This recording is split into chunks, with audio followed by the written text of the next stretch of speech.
Paolo Abilino kumpirmado bilang leading man ni Kim Chiu sa Pinoy adaptation ng What's Wrong with Secretary Kim.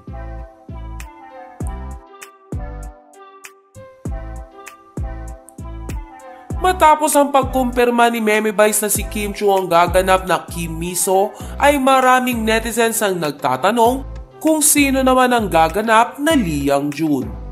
Ang nasabing pangalan nga ay ang character name ng magiging leading man ni Kim Chiu sa What's Wrong with Secretary Kim.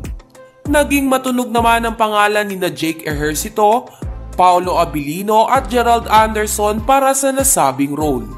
Ngunit ngayong araw ay tila nagbigay na ng hint ang isa sa mga social media accounts ng ABS-CBN.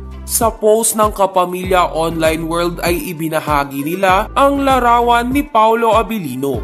Kalakip ang caption na Paolo Abilino soon. Hindi pa nga dito natapos ang pagbibigay ng hint ng nasabing Kapamilya pages dahil nag-comment din ito sa nasabing post ng Yay Abangan CEO.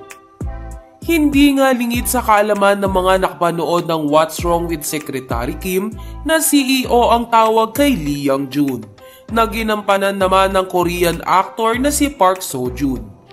Kaya naman no-brainer na si Paolo Abilino ulit ang makakapartner ni Kim Chiu sa bagong serye nito sa Kapamilya Network. Matatandaan na katatapos lang ng dalawa na gawin ang hit series na Linlang. Naging patok nga ang chemistry ng dalawa, dahilan para hilingin ng kanilang mga tagahanga na muli silang magsama sa isang proyekto.